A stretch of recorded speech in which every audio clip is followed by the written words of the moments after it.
Buenas tardes a todos, nos reencontramos una vez más en La Brújula por TLB1, Toda la Verdad Primero, este programa de reflexión, análisis y opinión. Programa este que hago siempre muy bien acompañado de un gran amigo, Pablo Javier Davoli. ¿Cómo te va, Lucas? A quien le pregunto cómo está hoy. Muy bien, ¿y vos? Bien, acá estamos. Bueno, pese a que el calor nos está maltratando a ambos, ¿no? Ninguno Pero de bueno, los dos nos caracterizamos por ser amigos del calor. somos bichos de invierno. Sí, más bien Así es. somos de medios siberianos. No sé si tanto, pero bueno. Pero bueno, sí. Con un patagónico bastaba. Pero ¿no? en eso bueno, estamos, como preferencia paisajística. de acuerdo, Y sí. climática. Sí, como siempre nos encomendamos a la Virgen, particularmente a la advocación de Schoenstatt, madre, reina y educadora de Schoenstatt. Nos consagramos a esta devocional imagen. Así es. Originalmente italiana, pero Adoptada por el movimiento apostólico de Schoenstatt en Alemania. nos ponemos bajo su protección y amparo, como lo hacemos semanalmente. Pablo, hoy la brújula amerita hacerlo, no caracteriza por la originalidad del tema, que ha sido es el tema de la semana. Queríamos hablar un poco sobre la situación a raíz de lo acontecido el viernes pasado, el viernes 13, en París, en Francia. Hay muchos programas dentro del canal que seguramente a lo largo de la semana van a tratar esta temática. Nosotros esta vez no pretendemos, bien digo, ser la excepción. Dado la importancia, me parece que amerita por sí solo el tema.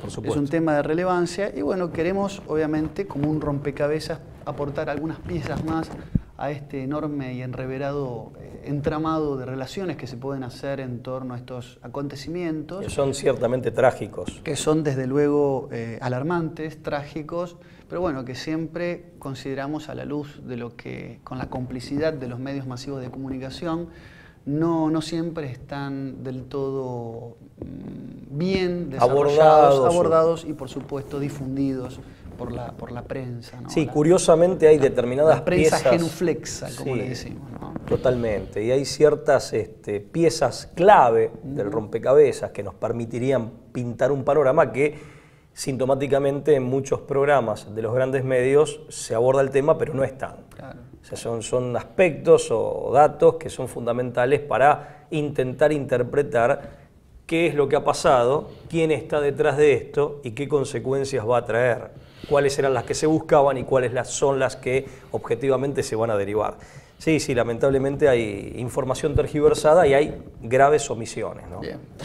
Muy bien, entonces vamos, señor director, a la presentación de la brújula y enseguida vamos a estar desglosando, desarrollando, desmenuzando esta temática.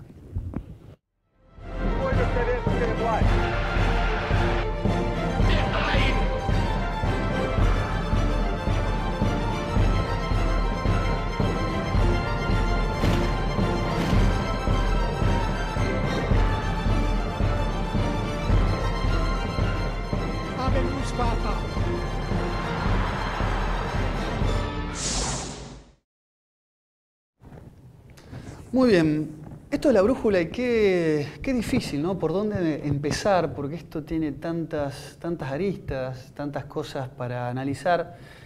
Yo me quedo como fuente primaria algo que apareció en una entrevista como forma de introducción, ¿no?, a este tema.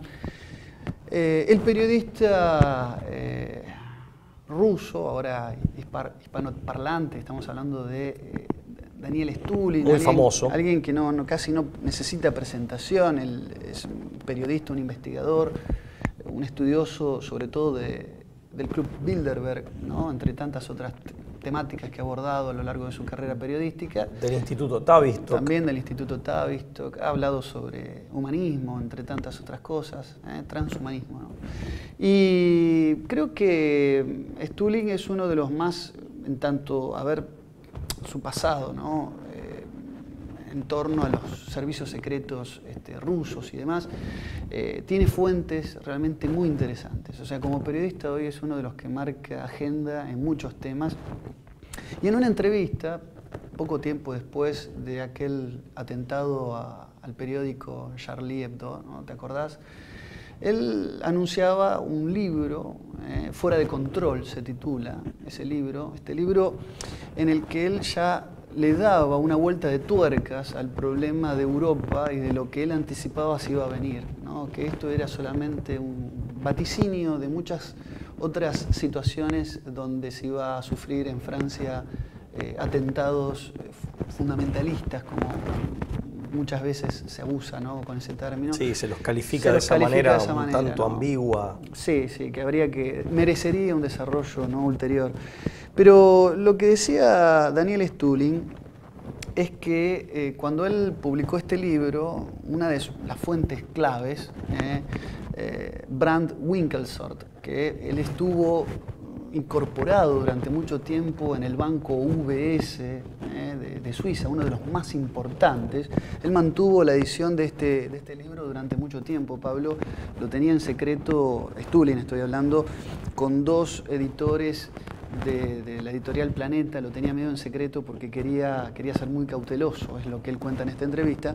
Pero este Fisgón, de alguna manera, en su momento denunció que en este banco suizo, en el UBS, había 19.000 cuentas bancarias con nada menos que un total de 54.000 millones de dólares que no pertenecían a estados nacionales, sino que eran cuentas secretas que pertenecían a miembros de organismos de inteligencia, de la CIA principalmente, del MI6 británico y del Mossad israelí, principalmente.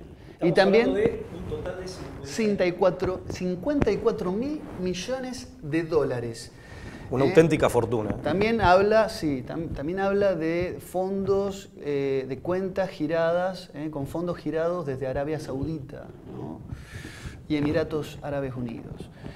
Estos fondos, dice Daniel Stulin, este Fisgón, Winkelsort, denunció que eran para constituir un Estado islámico de vertiente fundamentalista, para perpetrar actos criminales como modo de generar terror, sobre todo en el seno de Europa, principalmente en Europa.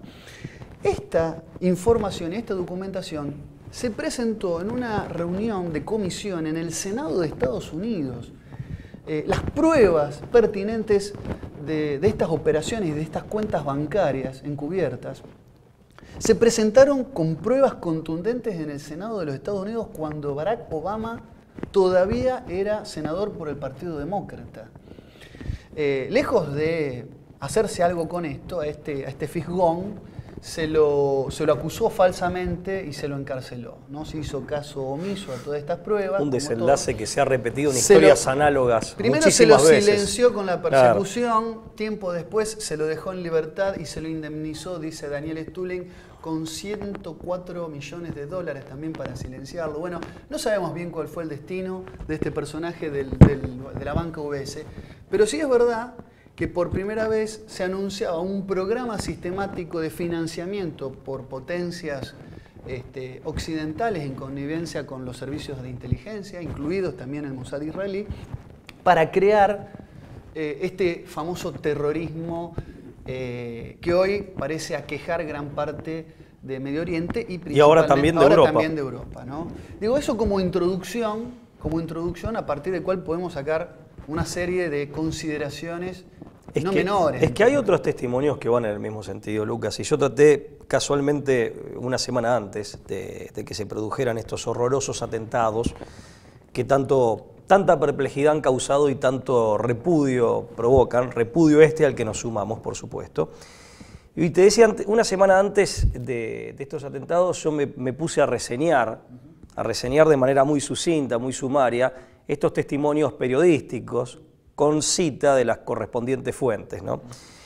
Y si vos me permitís, y digamos arriesgo un poco de cansar al público, pero creo que es necesario abonar la hipótesis que vos ya has dejado planteada a partir de las investigaciones de Stulin, abonar esa misma hipótesis que nos habla de ciertos sectores de la comunidad de inteligencia de lo que podríamos denominar genéricamente el eje anglo-norteamericano-israelí detrás de la actividad de Estado Islámico. Déjame reseñarte, aunque sea 9, 10 rápidamente de estos testimonios. El primero es el de Kenneth O'Keefe, que es un ex marín de los Estados Unidos, que como tal participó en las acciones bélicas de la Guerra del Golfo. Y O'Keefe, una vez que ha dejado las Fuerzas Armadas de los Estados Unidos, desde hace varios años es un activista, fundamentalmente un activista pro-palestino. Según O'Keefe, Estado Islámico constituye una reedición de Al-Qaeda que a su vez fue creada por los Estados Unidos, y desde luego esta reedición fue, ahí vemos en pantalla la imagen actual de O'Keefe, que a su vez esta reedición fue promovida por el gobierno de los Estados Unidos. Este gobierno, según O'Keefe, financia y apertrecha a la agrupación en cuestión a través de Arabia Saudita, los Emiratos Árabes Unidos y el Estado de Qatar. Vale decir, aquellos países del mundo árabe casualmente gobernados por tiranías oligárquicas y que son wahabistas o promueven el fundamentalismo wahabista en lo religioso y que son socios de la familia Bush y de los Estados Unidos, mejor dicho, de ciertas élites de poder de los Estados Unidos. Sí, llamativamente también estados estos que habían girado dinero a estas cuentas secretas. Bueno, acá dice que justamente lo que dice O'Keefe va en la misma dirección, específicamente que el gobierno de los Estados Unidos financia y apertrecha al Estado Islámico, a través de estos países. Claro. Y el objetivo, concretamente, según O'Keefe, siempre, es acabar con el régimen sirio de Bashar al-Assad. Ese sería el objetivo político por el cual se está utilizando a Estado Islámico y a estas hordas de criminales, de salvajes criminales, de lesa humanidad, que son los miembros de Estado Islámico, que como ya hemos visto en Medio Oriente y ahora estamos viendo en Europa, atentan contra la vida de las personas y desde luego contra la vida, la propiedad, la seguridad, la libertad. O sea, no han dejado tropelía ni desmán sin cometer en Siria y en otros países, y ahora parece que van por todo en Europa, ¿no? O van por lo mismo en Europa. Y claramente con todas las llaves y las puertas abiertas, y evidentemente con un arsenal en armas y en dinero, efectivamente, que bueno, no cualquier agrupación las consigue sin algún contacto importante. Muy importante. Hay, digamos, una capacidad financiera y el despliegue de una capacidad operativa. Está clara la connivencia de ciertos sectores y la ayuda, cuando no directa, muy disimulada, pero subalterna de grandes poderes. Muy evidente en la capacidad, digamos, operativa y en el poder de fuego, en definitiva. Otro testimonio importante es el de Edward Snowden, a quien ya conocemos. Es un consultor tecnológico también estadounidense que se desempeñó en el área de inteligencia de su país como dependiente de la CIA y de la NSA, de la Agencia Nacional de Seguridad. Efectivamente. De acuerdo con Snowden, Estado Islámico fue creado por los servicios de inteligencia de Estados Unidos, el Reino Unido e Israel. Aquí aparece el eje anglo-norteamericano-israelí del que hablábamos antes, en el marco de un plan para atraer a todos los terroristas yihadistas dispersos. La estrategia se conoce como nido del avispón. La idea es atraer en derredor de un solo eje, aglutinar y coordinar con determinados objetivos a los grupos yihadistas que existen per se y que están en principio u originariamente en situación de aislamiento, cada uno operando por su lado. Sí. El dato más llamativo, podemos decir, Pablo, perdóname que me anticipe, que arroja particularmente Snowden, es que uno de los fundadores del Estado Islámico, espero poder decirlo bien, Abu Bakr al-Baghdadi, así es. Si lo dije bien, espero haberlo dicho bien, fue entrenado por servicios como el Mossad israelí. Así es, y según Snowden, se lo adiestró y entrenó en el arte militar, en el arte de la oratoria e incluso en teología islámica, de manera tal que él pudiera convencer un producto, es decir, un gran orador, un líder carismático, guerrillero. Han construido efectivamente una suerte de líder guerrillero, terrorista, un líder partisano, pero con connotaciones teológicas y con un mensaje pseudo-teológico, ¿no? Hecho a medida con esta estrategia o al servicio de esta estrategia del nido del avispón, para aglutinar a los yihadistas, que sobre todo entre los wahabistas, que es una de las ramas islámicas, andan sueltos por ahí, ¿no? Recuerden que aparte Estado Islámico, esto ya hay que decirlo, así como ataca a cristianos, a zoroastristas en lo religioso, también ataca a chiitas que son islámicos y a sunitas que también son islámicos. Porque muchas veces se habla del terrorismo sunita. Es cierto que un sector del sunismo ha incurrido o ha presentado versiones, se ha desviado por caminos fundamentalistas y terroristas. Pero esta gente también ataca a los sunistas. A los musulmanes suníes, más allá de que ese desvío terrorista y fundamentalista, como se dice ahora, integrista, también es de ciertos suníes. Pero bueno, o sea, los enemigos son muchos, ¿no? El objetivo perseguido por los mentados organismos de inteligencia, organismos que pertenecen a Estados Unidos, el Reino Unido y el Estado de Israel, según Snowden, consistiría en asegurar las fronteras israelíes, o sea, obedecería a las necesidades geopolíticas israelíes, mediante la creación de un enemigo cercano a las mismas. O sea, sería una manera de desviar el eje de un conflicto para evitar que ese conflicto de pronto se vuelque en contra del territorio israelí. Eso según Snowden. Sí. Y también como estrategia distractora. Sí, en definitiva, aparte de hacer pelear a gente de otras religiones entre sí, e incluso de la misma religión, pero de distintas líneas dentro de la misma religión entre sí. Esto siempre, insisto, según Snowden. Otro testimonio que me parece acreditadísimo, o sea, que me parece un testimonio, por lo menos para tener muy en cuenta, es el de Wesley Clark, general retirado de 4 estrellas del ejército de los Estados Unidos. No es precisamente un palomo, fue un halcón al menos en su momento. ¿Vos te acordás? Comandante supremo de la OTAN. De la OTAN, pero en la operación de Kosovo, es decir, particularmente lo que fue el que ordenó bombardeos en la ex Yugoslavia. Sí, señor, o sea, no estamos hablando de alguien que sea de mano blanda ni de alguien que no tenga un compromiso. O'Keefe en todo caso puede ser más cuestionado porque es un hombre que se fue y aparentemente se fue de mala manera. De la Marina de los Estados Unidos. Un renegado. Podría hablar desde el resentimiento. Pero Wesley Clark no. Bueno, y él en el 2003 aparte se postuló como precandidato. Tú incursionó en la política en los demócratas, ¿verdad? Del Partido Demócrata fue precandidato a la presidencia de los Estados Unidos en el año 2003. Ese mismo año publicó un libro en el cual denunciaba que Estados Unidos llevaba a cabo una campaña de guerra que, habiendo comenzado en Irak, se extendería por Siria, Líbano, Libia, Somalia, Sudán y finalmente Irán. Eso es llamativo, Pablo. Porque hay una sucesión que finalmente se ha cumplido en gran medida. Anticipó el itinerario. Hay un itinerario bélico, claro, sí señor. En el orden en que se fue desatando históricamente. Incluso lo ha contado en la televisión estadounidense. Si los lectores siempre invitamos a que chequeen las fuentes que citamos o la información que intentamos brindar. Si lo buscas en YouTube, hay entrevistas donde él lo dice en la televisión norteamericana, en canales muy importantes, en donde dice incluso que se reunió en el Departamento de Defensa y le decían después del 11 de septiembre, decían, mirá, vamos a hacer esto. ¿Por qué? Y le respondían, no sabemos, pero el plan es hacer este periplo bélico. Según Wesley Clark, Estado Islámico fue creado y financiado por los aliados y amigos del gobierno de Estados Unidos. Acá Clark no involucra en forma abierta o explícita al gobierno de los Estados Unidos, pero sí a sus aliados y amigos. Y dicha creación se habría hecho con la finalidad, según Clark, de enfrentar a la organización político-militar libanesa denominada Hezbollah. Como todos sabemos, Hezbollah es una agrupación política que tiene un brazo armado. Fue muy importante en el año cuando Israel incursionó militarmente en Líbano, causando grandes destrozos. Cumplió un papel militar muy importante en el repliegue de las tropas israelíes, en el frenado y repliegue de las tropas israelíes, a la par del ejército regular, de las tropas regulares del Estado Islámico, y a la vez es una entidad caritativa. Funciona como si dijéramos Cáritas dentro del Líbano.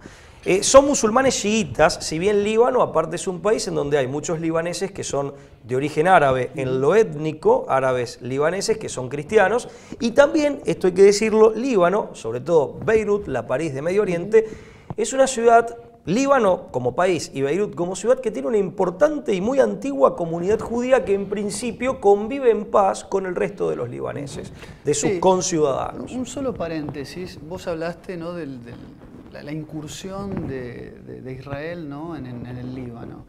Una aclaración también, que esto se ha dicho en otros programas, ¿qué es el ejército de Israel? Recordemos que el ejército de Israel está conformado por agrupaciones, inicialmente, como Irgun, el grupo Stern, Haganah, que forman parte de la línea más dura y más fundamentalista también, que hoy muchas veces bajo el título de ejército del Estado de Israel. Sí, se presentan como fuerzas de defensa. Se transforma, claro, en un eufemismo para tapar o encubrir también una facción de agrupaciones. En todo caso, deberíamos estar hablando de guerras entre fundamentalismos, si se quiere. Digo, para no mitigar con el término ejército del Estado de Israel o fuerzas israelí el origen genuino de estas organizaciones. Sí, el origen histórico, decís vos, cuando se fundó el Estado de Israel en 1948. Se fusionaron y se transformaron en las Fuerzas Armadas o el Ejército de Defensa, las Fuerzas de Defensa, vos bien dijiste, del Estado de Israel. Sí, porque el nombre oficial es Fuerzas de Defensa Israelíes. Fuerzas de Defensa Israelíes. Creo que Fuerzas de Defensa Israelíes. Sí, digo, las agrupaciones para no mitigar o no caer en los eufemismos idiomáticos, ¿no? Las agrupaciones a las que haces referencia en su momento practicaron el terrorismo y operaron, digamos, como tales, con esos nombres y practicando fundamentalmente actos de terrorismo y de guerrilla con anterioridad a la fundación del Estado de Israel, precisamente con esa intención. Y contra mandatarios blandos, en todo caso, en torno al reconocimiento de un Estado palestino, como claro. Isaac Rabin. Isaac Rabin no lo mató. Esto ya una vez fundado, desde luego, en la década del 90, ¿no? Sí, fue a principios de los 90, pero en rigor de verdad yo me estaba refiriendo, a la etapa previa a la fundación del Estado de Israel. Sí, antes del año 47. Ojo, que después cumplieron no solo, digamos, una función muy cuestionable por la metodología implementada, insisto, la apelación al terror, el recurso del terror y la guerra de guerrillas, pero no solo en aras de sacarse de encima el protectorado británico, que esto en principio puede ser comprensible más allá de la crítica en lo metodológico o en lo estratégico. Sí. Acordémonos de la voladura del King David o de la muerte del conde Folke Bernadotte, que era un hombre enviado por la ONU, por Naciones Unidas. Un diplomático de la ONU. Claro, y era aparte un hombre que era un dechado de virtudes, una personalidad reconocida internacionalmente como un hombre de paz, que un humanista. Había logrado grandes, creo que fue premio Nobel de la Paz, si no me equivoco. Sí. Pero fue sus dotes de paz y de lograr el reconocimiento de un Estado palestino y de derechos. No, y aparte que hubiera una coexistencia de dos estados, un Estado judío, un hogar nacional judío y un Estado palestino. Por eso insisto con este paréntesis y con detenernos un poquito en esto, ¿no? Porque si no hay que mencionarlo y hay que recordar también que fueron las mismas agrupaciones, y aquí aparece otro motivo de cuestionamiento, estas agrupaciones históricas de 70 años atrás, 70, 80 años atrás ya, que tuvieron, no sé si todas, pero al menos algunas de ellas, tuvieron participación en las matanzas que se provocaron en determinados poblados palestinos, que hacía miles de años que estaban asentados ahí, para generar una estampida. O sea, no nos olvidemos que en la década del 50, gracias a este tipo de matanzas, hubo un exilio de aproximadamente 1 millón de palestinos, ¿no? que se fueron de su tierra natal, de su patria histórica, producto también de determinados actos de terrorismo. Hubo pueblos enteros pasados a cuchillo. Basta citar frases de Alexander Stern, del cual toma el nombre una de estas 3 agrupaciones que después conformaron, como para darse cuenta, ¿no?, de la envergadura y de la radicalidad y dureza de estas facciones. Sí, hay toda una génesis que por diversas razones y en diversas medidas, pero sí, que es que merece... para ser justos con la verdad, digamos, de los dos lados hay focos que pueden ser catalogados con este epíteto. Digo que merecen reproche moral y que lo han recibido. No es que estamos descubriendo la pólvora ahora. Por supuesto. Sí, otro testimonio que quiero citar es el de Omar al-Bashir. Omar al-Bashir es militar y político sudanés y actualmente ocupa la presidencia de Sudán. Según al-Bashir, lisa y llanamente, los servicios secretos de Estados Unidos y el Estado de Israel están detrás de Estado Islámico, dice al-Bashir.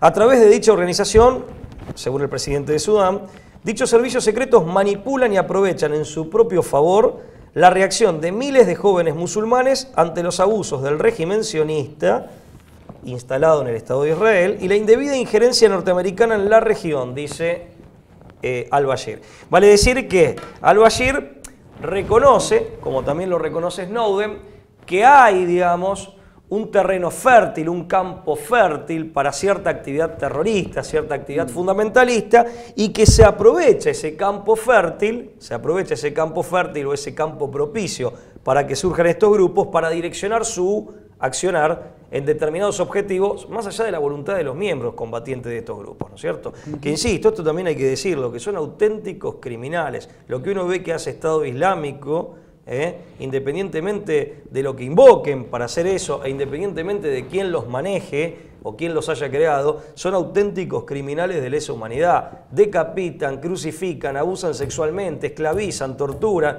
ponen bombas, o sea...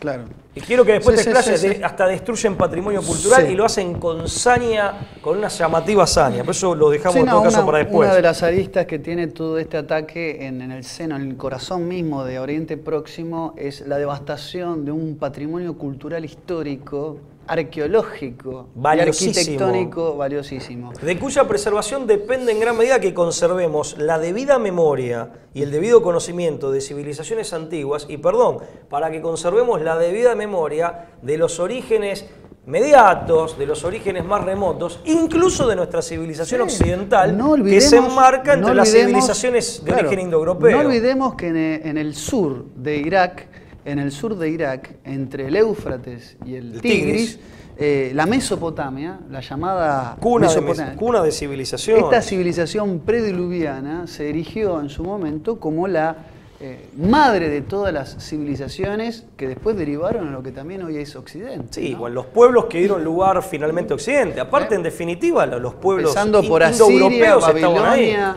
Venían de la India, pero Acadia. estaban ahí. Por supuesto, la cultura griega, que fue la cuna de Occidente, ha tomado mucho de los babilonios, de los egipcios. Todo es un embudo histórico que nos lleva a la antigua Sumeria, ¿no? Efectivamente, y a través de egipcios y de primos de la casta dominante en Egipto y de los primeros griegos, que eran los iranios, persas iranios, tomando de la India y de Sumeria. Sí, claro, señor. la Por eso hablamos de lo indoeuropeo. Claro. Bueno, después voy a citar un testimonio que también reviste particular relevancia, que es el de Nir Ben Artzi, que se escribe con TZ e I latina al final. Nir Ben Artzi. Yo que no sabría pronunciar como... No, yo de hecho no sé si lo estoy pronunciando bien, pero Ben Artzi es un destacado rabino ortodoxo israelí. Sus prédicas suelen ser publicadas por la prensa de su país, o sea, es una persona, digamos, de cierta relevancia pública. Y según Ben Artzi, Estado Islámico es funcional a los objetivos geopolíticos del régimen sionista instalado en el Estado de Israel. Es más, Ben Artzi, defendiendo el accionar de Estado Islámico, dice: Dios ha lanzado Estado Islámico contra las naciones del Medio Oriente que quieren acabar con Israel. Los atentados terroristas que estos yihadistas cometan en Europa, esto lo dijo antes de estos atentados. Se piensen que estoy reseñando, es una reseña que ensayé antes de los atentados sobre la base de noticias periodísticas que son previas, lógicamente. Los atentados terroristas que estos yihadistas cometan en Europa también serán útiles a Israel, dijo Ben Artzi, porque promoverán la migración de los judíos europeos a los territorios ocupados por ese país de Medio Oriente. De hecho, esto fue publicado el 30 del 1 del 15. En enero, sobre finales de enero de este año, fue cuando Ben Artzi dijo esto. Hace casi un año. O sea, es interesante porque aparte, bueno, tiene que ver con el viejo anhelo, digamos, sionista de aglutinar. De la movilización de toda esta Europa, donde hay miembros de la comunidad judía dispersos, aglutinarlos, migrarlos, moverlos al Estado de Israel. Bueno, por eso que está en el libro de Teodoro Herzl, el padre, digamos, padre laico del sionismo, judío, no padre religioso, padre laico del sionismo, cuando el sionismo todavía era una suerte de nacionalismo decimonónico, muy peculiar, pero podríamos enrolarlo en esa gama ideológica.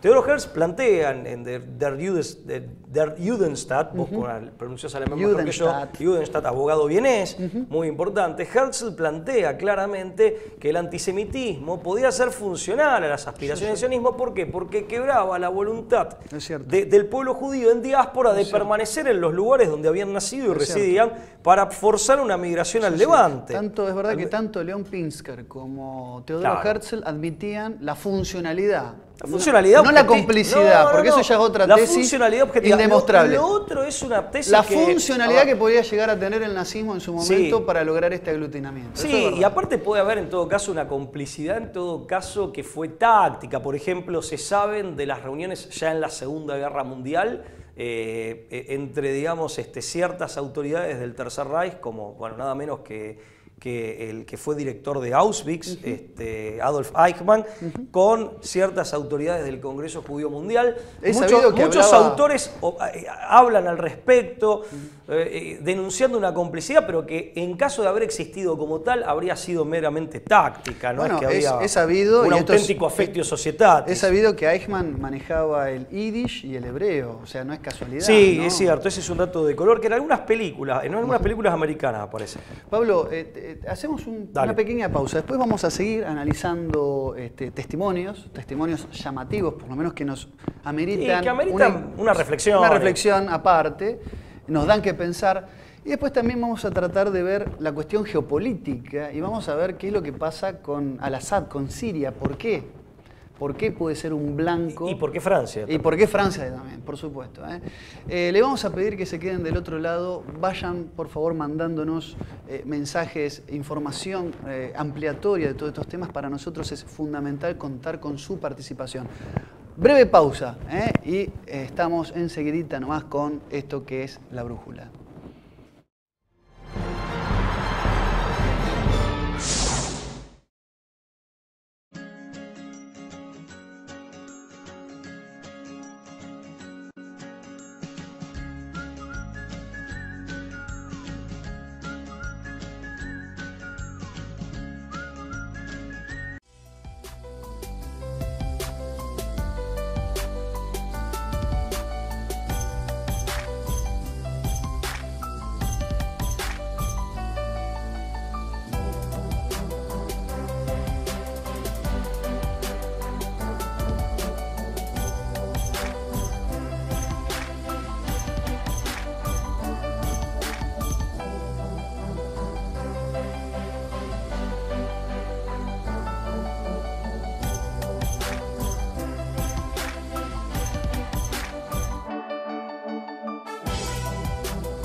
Segundo bloque de La Brújula, gracias por acompañarnos todas las semanas. Hoy con la noticia de la semana, que es el atentado en Francia. Y en el caso de este programa decidimos hacer un raconto, un recorrido por temas que quizás pasan por al lado, insisto. Este es un tema que usted va a haber tratado en otros espacios dentro del mismo canal. Distintos puntos de vista, distintos puntos de análisis. Y no queríamos, con La Brújula, me parece que el tema lo ameritaba, ser en este caso la excepción. Así que decidimos también dar nuestro aporte con información que dispersa, fragmentada, muchas veces mezclada, se puede reconstruir una mirada alternativa. Un cuadro de situación. Por lo menos a lo que los grandes medios de comunicación, insistimos, genuflexos y obsecuentes con el poder mundial, desinforman. Dicho esto, me gustaría que sigamos analizando algunos... Con el pequeño listado que estamos repasando. Sí, perfecto. Bueno, el sexto testimonio que recogimos es el de Hillary Rodham, más conocida como Hillary Clinton, ¿no? Por su apellido de casada. Según Hillary, el gobierno de Estados Unidos fue el creador de Estado Islámico para la materialización de sus objetivos geopolíticos en la región. En particular, el Estado de Israel y el Estado Islámico, según Hillary Clinton, son aliados, serían aliados incluso. Eso lo dice Hillary Clinton y lo plantea en su biografía, en una biografía que ha sido de reciente publicación. Lo que pasa es que Hillary Clinton, y lo ha dicho también en alguna que otra entrevista, se escuda diciendo, o se escuda alegando que se trataría de un experimento que se ha salido de control. De un experimento, digamos que un Frankenstein, una suerte de Frankenstein que se les fue de las manos. Pero insisto, según ella, el gobierno de los Estados Unidos, aquí ella no habla del Estado de Israel, Lo que mencioné antes respecto de la supuesta alianza fue un error mío, un furcio, como decimos acá en Argentina, vulgarmente mío. Lo que sí dice Hillary Clinton es, concretamente, que el gobierno de Estados Unidos fue el creador de Estado Islámico para la materialización de sus objetivos geopolíticos en la región. Ahora, después se trató, digamos, de un Frankenstein, un experimento que se le fue de las manos, pero bueno, es una admisión que es importante. Sí, experimento, volviendo a esto de Mary Shelley, del monstruo de Frankenstein, metáfora que bien utilizaste, experimento que se les sale de las manos cada vez más a menudo, porque no es la primera experiencia, es decir, es como que no aprenden del error. Pasó con los talibanes en Afganistán, digamos, siempre tienen algún hijo, han prohijado algún movimiento o grupo que después es de repente, o por arte, incontrolable. ¿No? O no aprenden de sus propios errores y hay una torpeza, digamos, juegan con fuego y es tipo el aprendiz de brujo. O se están burlando... Claro, de la humanidad. O podemos dudar de que realmente haya sido así. El otro testimonio que quiero citar es el de una experta en política internacional y más específicamente en asuntos de Medio Oriente, periodista muy joven, Naham Salman. Una mujer muy bonita. Sí, particularmente bonita, así es muy atractiva. Salman es una joven periodista política, como dije recién, experta en asuntos del Medio Oriente, trabaja para diversos medios de prensa internacional como Verbigracia RT, es decir, Russia Today. Efectivamente, e Hispan TV. De acuerdo con Salman, Estado Islámico no es más que la última expresión de Al-Qaeda, coincide con un testimonio que ya hemos visto antes, que vinculan a ambas agrupaciones.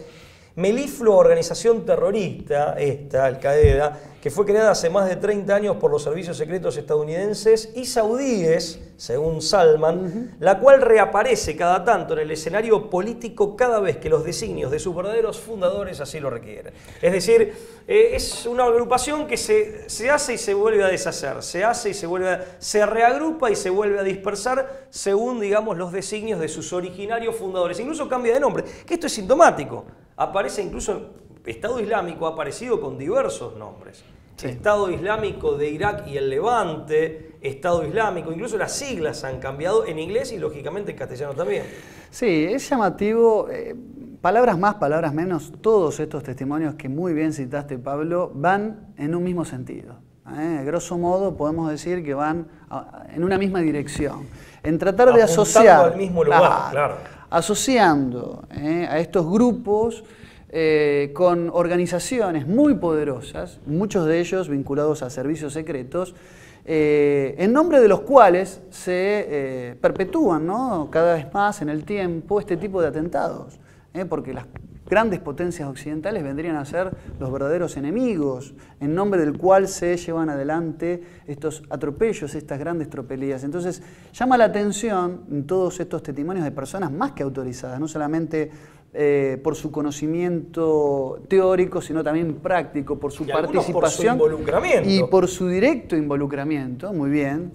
Llaman la atención y van todos, parece ser, en un mismo sentido. Ahora, fíjate, según Salman, perdón, disculpa. No, simplemente hablar un poco también de por qué el eje verdadero puede ser una estrategia de fragmentación y destrucción del régimen, mal llamado régimen de Bashar al-Assad, ¿no? Digo, porque es una persona legitimada para estar por su pueblo en el poder, igual que, incluso más que muchos de aquellos países que se dicen democráticos. No, aparte, si ese fuera el criterio, habría que ir en todo caso contra las monarquías despóticas, fundamentalistas y que constituyen viles oligarquías de petrodólares como la de Arabia Saudita. Con la cual parece haber... Pero bueno, con la cual hay una condescendencia enorme más allá de la conocida sociedad gracias a los petrodólares. Claro. Déjame que te diga esto de Salman porque ella aporta datos un poco más concretos que tomamos. El 4 de febrero del 2011, según Salman, se realizó en el Cairo una reunión para iniciar la primavera árabe, entre comillas, en Libia y Siria. Esto dice Salman. Dicho encuentro habría sido presidido, Salman así lo asegura, por John McCain, nada menos. Luego de la cumbre, de esta siniestra cumbre de la que habla Salman, los yihadistas internacionales entraron de manera masiva en territorio libio, provocando en pocas semanas la caída, ya sabemos el desenlace, de Muammar al-Gaddafi y un terrible caos que todavía perdura en uno de los países que dentro de la región, en el contexto de la región, era sin duda, si no el más avanzado, uno de los más avanzados y progresistas desde muchos puntos de vista. Paralelamente, dice Salman, se convocó a la guerra santa contra el régimen, entre comillas, infiel, por su carácter laico, de Al-Assad en Siria. La llamada a la guerra santa contra el infiel, entre comillas, Al-Assad, fue organizada por los servicios secretos saudíes y cataríes. Nuevamente apuntan a los, digamos, ejecutores directos o por lo menos a quienes participaron en forma directa, y detrás de ellos estarían Mossad, MI6, CIA, según lo que vimos en los otros testimonios. Y dice que fueron los servicios secretos saudíes y cataríes, dice Salman, quienes pagaron con abundantes petrodólares la concurrencia de miles de terroristas provenientes de todos los rincones del mundo musulmán y también de Europa. Que acá hay un dato que también viene a abonar la tesis del involucramiento de servicios secretos israelíes y occidentales, más específicamente británicos y norteamericanos. Muchos de estos tipos tienen ciudadanía europea, han nacido y viven en Europa, son de familias de orígenes inmigratorios, pero han nacido en Europa y han sido formados en determinadas mezquitas de línea fundamentalista que operan en Europa. Claro. Paralelamente, bueno, tenemos que decir, siguiendo la Salman, que los milicianos se agolparon en el sur de Turquía y el norte de Jordania para dar el golpe que finalmente están dando pese a a Siria, pese a la resistencia que está oponiendo este país. Los milicianos se agolparon en el sur de Turquía y el norte de Jordania, donde fueron entrenados en pocas semanas, dice Salman, por los servicios secretos de diversos países. En dicho entrenamiento habrían desarrollado un rol especial. Nuevamente aparecen las figuritas repetidas de estos testimonios: el Mossad israelí, la CIA estadounidense y el MI6, Military Intelligence 6 británico. Luego fueron pertrechados de armamento y logística europeos e introducidos en territorio sirio con la misión de luchar contra el ejército regular de ese país y asesinar masivamente a civiles alawitas, cristianos y sunitas moderados. Culmino el testimonio que ha reseñado de esta chica Salman, de esta experta en Medio Oriente, señalando, siguiéndola a ella, que Ibrahim al-Badri, más conocido como Abu Bakr al-Baghdadi, fue uno de los fundadores de Estado Islámico, más precisamente de su versión ampliada, que se presentó como Estado Islámico de Irak y el Levante. Su verdadero nombre, según Salman, sería Elliot Shimon, o Elliot Simon, y se trataría de un militante sionista encubierto entrenado por el Mossad. Todo esto publicado por RT, ¿no? Pues son artículos de opinión de RT. Y el último testimonio que voy a citar es el de Thierry Meyssan, que es el conocido periodista, investigador, escritor y activista francés, que se dedica a temas políticos y de geopolítica más específicamente, autor de varios libros. Yo destaco el de La Gran Impostura 1 y 2, hay dos partes, que habla de qué sucedió detrás o quiénes fueron los auténticos planificadores de los atentados del 11 de septiembre en Estados Unidos. Y es el fundador de la red Voltaire, así como también del foro, Salud. Discúlpenme, inevitable, del foro Axis for Peace, o sea, del Eje para la Paz. Y según Meyssan, en 2007 John Negroponte, a la sazón director del Consejo de Inteligencia Nacional, hemos hablado de John Negroponte, lo hemos mencionado varias veces, trazó un plan de guerra sucia, entre comillas, contra Siria. Esto dice Thierry Meyssan, plan análogo al que se había aplicado en los 80 contra el régimen sandinista nicaragüense. Básicamente el mismo consistía en multiplicar los grupos terroristas que operaban en territorio sirio con la deliberada intención de desangrar al país. El gobierno alemán, por entonces más sensible y más dócil a los requerimientos estratégicos de los Estados Unidos que de Rusia, puso a disposición del perverso plan la estructura de coordinación general de la Hermandad Musulmana, cuyo asiento, según Meyssan, estaba y está en Aquisgrán desde los tiempos de la Guerra Fría. Recordemos que la Hermandad Musulmana también está sindicada como una organización musulmana fundamentalista, terrorista, pero que fue creada y manipulada por los servicios británicos. Hoy, desde esa misma ciudad, Aquisgrán, se está organizando la retirada de Estado Islámico, Al-Qaeda y Harar el-Sham, provocada por los contraataques sirios y rusos. Todo esto es información que vierte Meyssan, que es un tipo muy respetado en el tema.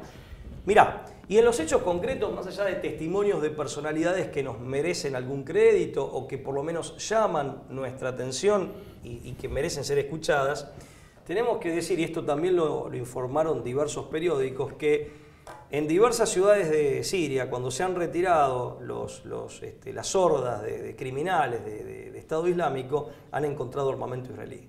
Claro. Esto ha pasado en diversas ciudades de Siria, se ha sido informado por diversos medios, basta con chequear en internet.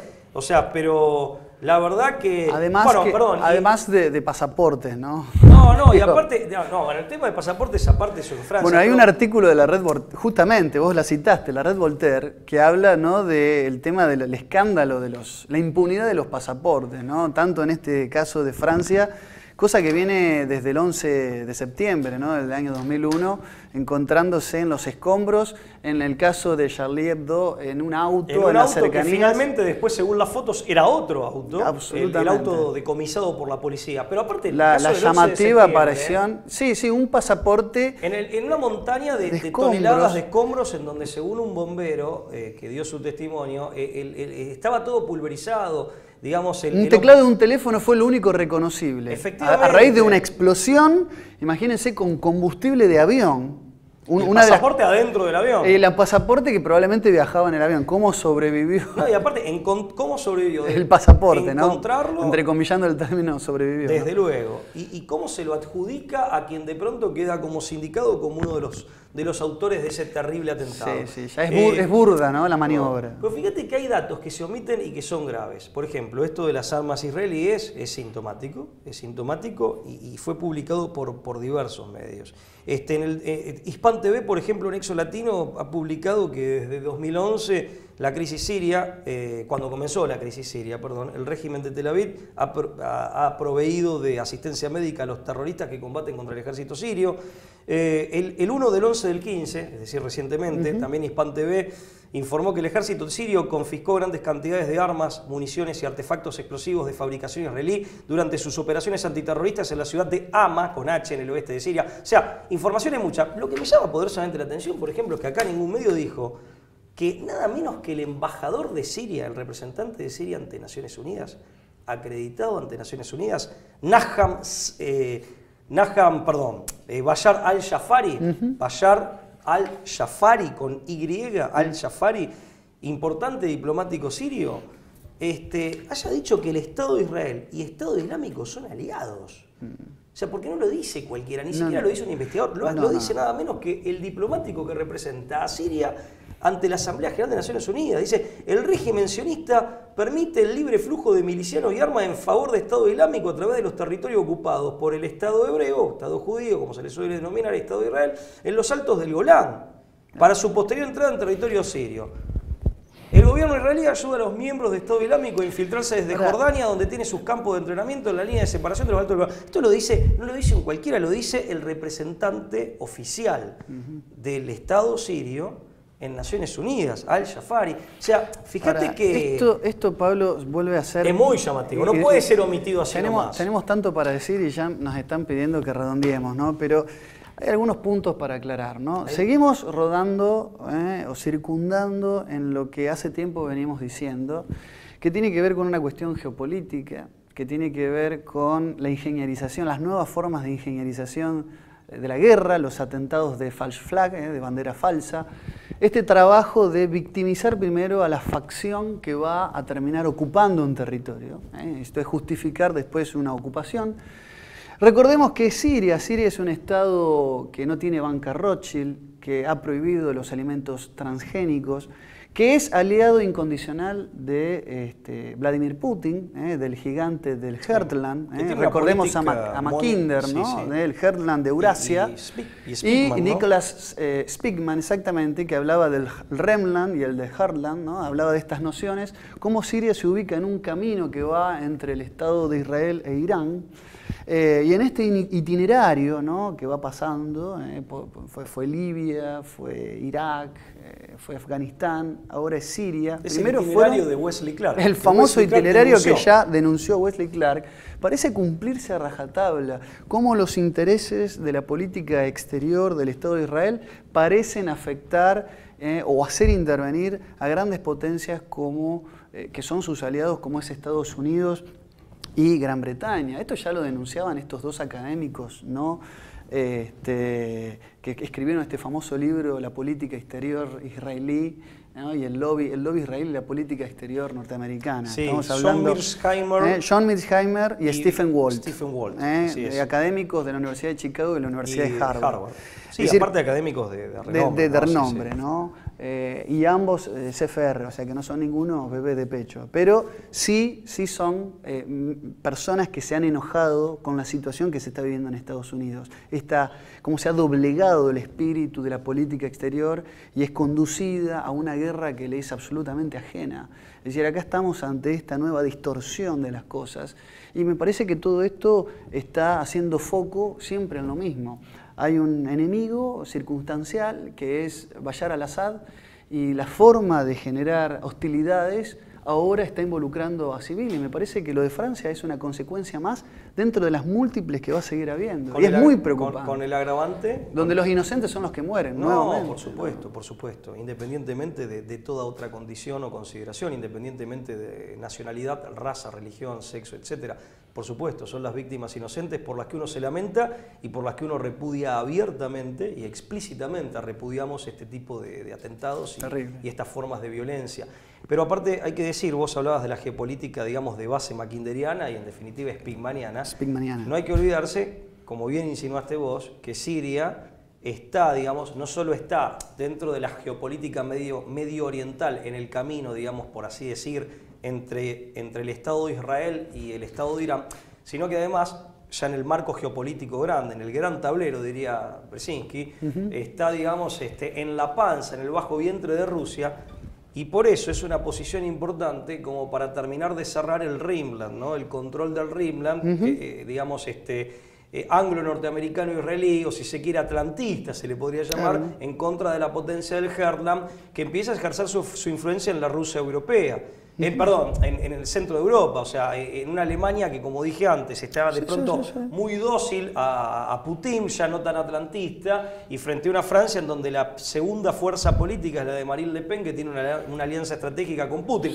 O sea que, eso por un lado. Por otro lado, y lo dijimos en el programa, en el penúltimo programa, y mirá, fue lamentablemente como un triste vaticinio, involuntario, desde luego. Yo, si fuera europeo, me preocuparía por mis libertades individuales también. También lo dijimos, sí. Esto también hay que decirlo. O sea, de pronto, atentados de estas características, en donde no está claro quién es el culpable, se genera una perplejidad, un estado de alarma colectivo, digamos, un revuelo muy importante que es caldo de cultivo o terreno propicio para el acotamiento de las libertades. Pasó en Estados Unidos con las actas patrióticas, la 1 y la 2 sucesivas, en un país de enorme tradición liberal, respetuoso de las garantías y de las libertades individuales, incluso con una concepción hasta por momentos excesiva, ¿no? Muy individualista de las libertades personales. Bueno, hablamos de la doctrina del shock de Naomi Klein. Claro. ¿No? Esto de generar una situación de convulsión pero tan grande y de que se paraliza. Claro, esa es otra derivación. Generar una parálisis psicológica momentánea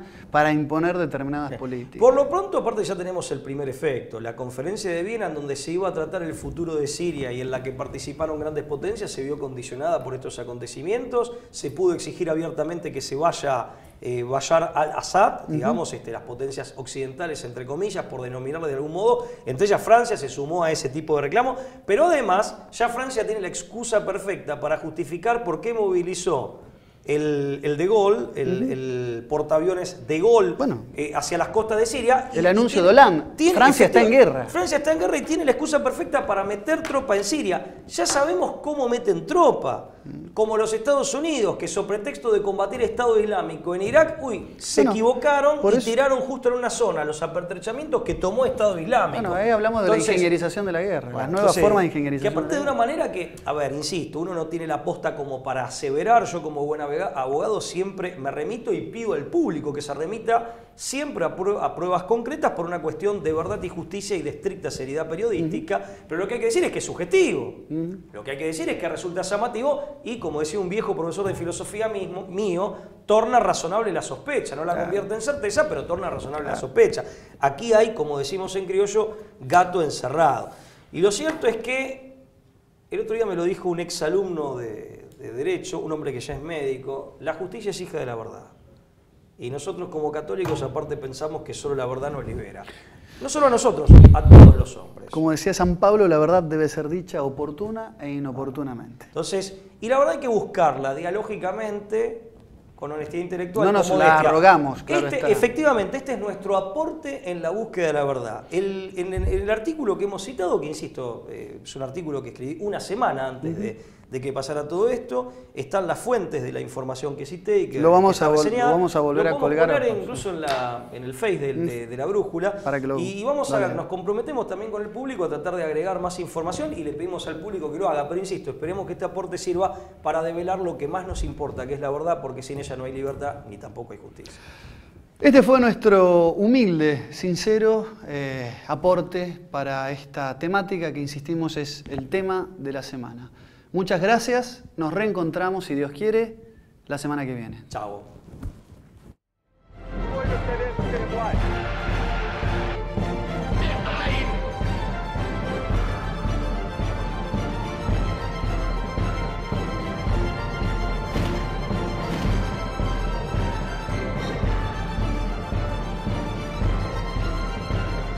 Ave Muspapa.